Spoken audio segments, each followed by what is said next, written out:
Hi, I'm Kara. Welcome.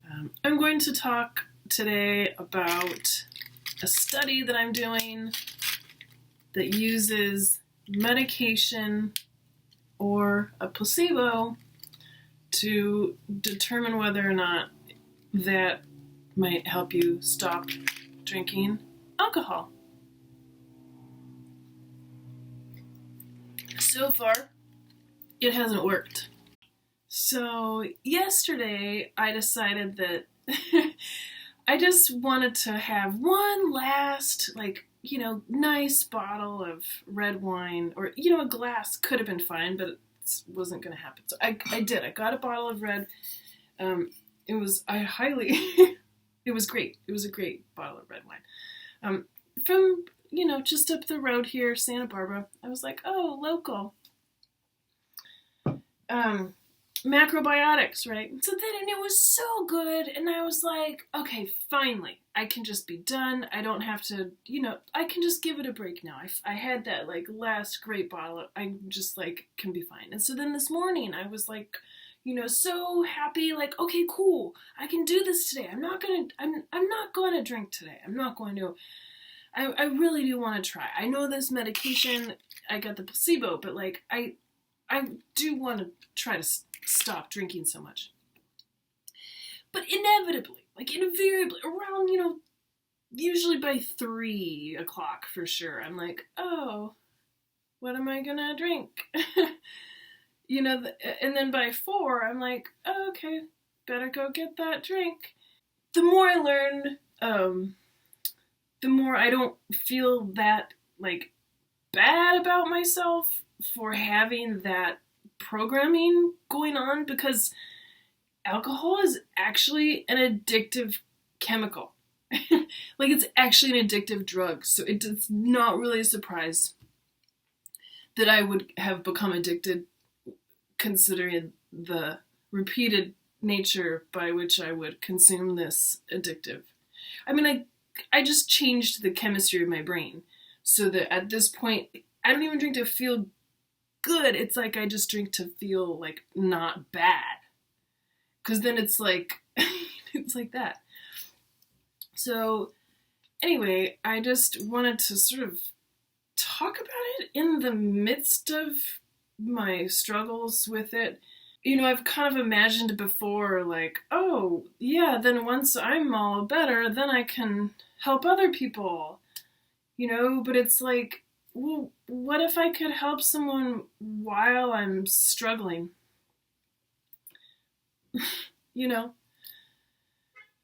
What if I never stop?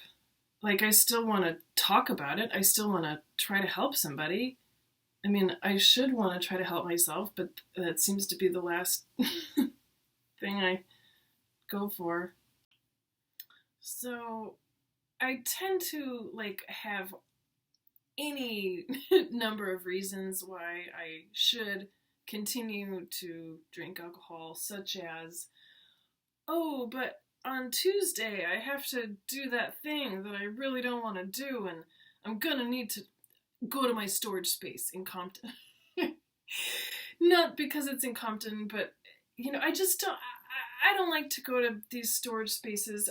It makes me feel really bad that my life is so all over the place, and I always get these storage spaces in really far out areas because it's so much more affordable, and it's now there's all this traffic in LA, so I have to go through all the traffic, and then you get to this depressing whatever, and you're going through all this garbage that you don't need in the first place. The whole thing is just feels really bad. It feels bad. So I don't want to do it, and I think that I'm gonna need to drink alcohol in order to cope with either the aftermath or the whole process, perhaps. Aftermath meaning my nerves. And I also know how to breathe. Specifically, Nadi Shodan, I'll get into it in another video. Alternate breath, not alternate nostril breathing. wonderful techniques to help calm the nervous system. I don't know why I don't do them. Probably because this is just easier, but then it ultimately does a lot of damage to my nervous system. Anyway, at this point, I'm just like maintaining this kind of, thing I've had going on for about a decade now. About a decade. And I haven't quit. I'm not a success story of like, oh yeah, I've, quit for 30 days. I haven't even quit for 30 days in at least a decade. Yeah, it makes me uncomfortable, but it's true. And I'm just grateful that I can still tell the tale. I live to tell the tale still. Chasing my tail around in circles, but at least I can talk about it. Because I honestly feel like it could maybe help somebody. Like, it's not always that helpful when someone's like, oh yeah, I just like have so many days of sobriety and I feel so great. And you're like I'm, I like to hear people struggling. I mean, I don't, but it's like I can relate more. I can relate because my whole life has kind of been a struggle in some way. Like, I know not compared to, but it has been. I feel like it's important to just accept where you are, not feel so much shame, really, because to begin from a place of shame, I feel like you're just setting yourself up for failure. At least from my experience, shame hasn't worked for me. I've kind of tried everything. I mean, that's kind of the point of this video, is to share that I've tried a lot of things in my attempt to just stop drinking alcohol.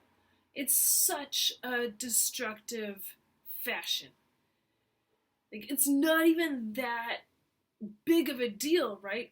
For some people, for so many people, it's not even a, but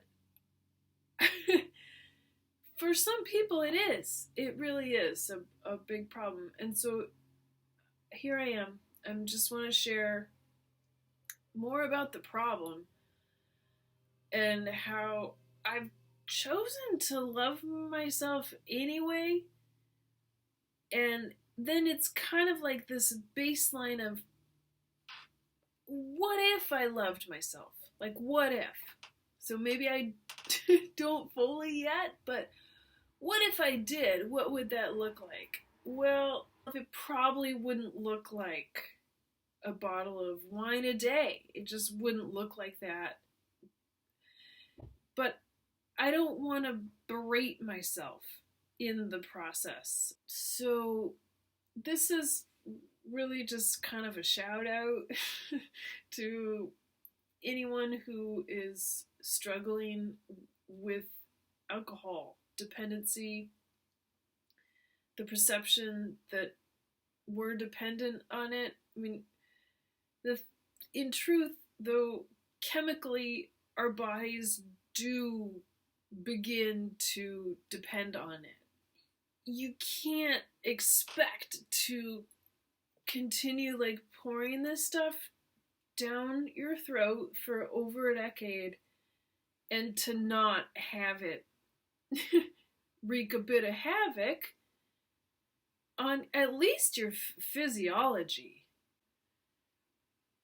So I'm not coming from a place of judgment, but really just sincerity. Like, the last thing I want to do is berate myself or shame myself, but discernment tells me it hasn't been the best choice to make repeatedly if I want freedom. Freedom. So, thank you so much for being here. I'll see you next time.